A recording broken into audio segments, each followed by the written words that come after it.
ये है मेरा हिंदुस्तान और मेरे हिंदुस्तान की ये शान, तीन रंगों की, शौर्य, शांति और हरियाली की पहचान। शान से लहराता यह तिरंगा। हम सब आज़ाद हैं, आज़ाद हैं। तेरी आज़ादी मेरी आज़ादी, हम सब की आज़ादी। आज़ादी आज़ादी, हम सब की आज़ादी।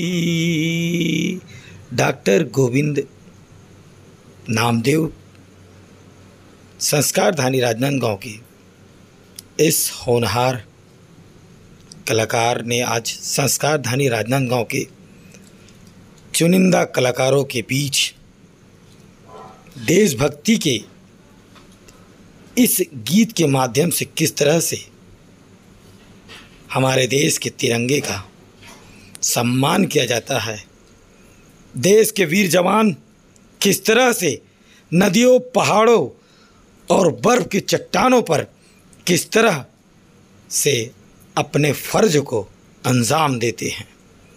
और जब भी तिरंगे की बात होती है तब ये नौजवान तिरंगे के आन बान शान के लिए झूम उठते हैं। इनके झूमते और लहराते कदमों से ही हमारी सुरक्षा की दृष्टिकोण बनी रहती है। इस आला मैदान में किस तरह से दुश्मनों से मुकाबला किया जाता है, उन शब्दों को जोड़कर किस तरह से देशभक्ति गीत संस्कारधानी राजनांदगांव में अब प्रस्तुत की जा रही है। राजनांदगांव के कलाकार अब एक संगीत के माध्यम से पूरे देश को एक संदेश देना चाहते हैं कि किस तरह से तिरंगे का सम्मान किया जाता है। घर घर में लहराता हुआ तिरंगा जब शान से लहराएगा तब पड़ोसी देश या विश्व के हर व्यक्ति सोचेंगे ये है वो हिंदुस्तान, शौर्य, शांति और हरियाली का भारत देश, जहाँ पर सुरक्षा है, दृष्टि है, नज़र है और कामयाबियों का वह अचूक अस्त्र शस्त्र है, जहाँ पर लोग कुछ भी करने के लिए तैयार रहते हैं। सीना आगे करके किस तरह से वे पत्थर पर अपने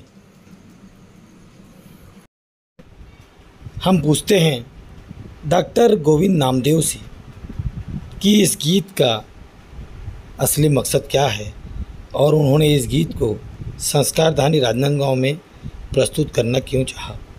क्या ऐसी बात हो गई है कि उसे रखना चाहते? दरअसल मुझे पता चला कि 10-20 साल पहले की बात है। मुझे पता चला कि अंग्रेज़ों ने, मुग़लों ने बहुत सालों तक हमारे देश पे राज किया। तो मैं चाह रहा था कि अब ऐसी कोई घटना ना हो, इसलिए कोई लोगों को ये पता चले कि पहले क्या हुआ था और अब वो पुनरावृत्ति ना हो। इस उद्देश्य से देश प्रेम की भावना के साथ जनरली हमारे सभी लोगों पे हर भारतीय एक देश प्रेम, देशभक्ति लेकर जीता है।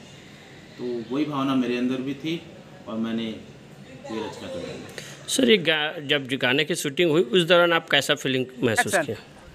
मुझे ऐसा लग रहा था कि अगर जो लोग इसको देखेंगे, सुनेंगे, उनके अंदर ये फीलिंग तो आएगी कि अब हमको भारत को सुरक्षित रखना है और भारत सुरक्षित हाथों में रहे।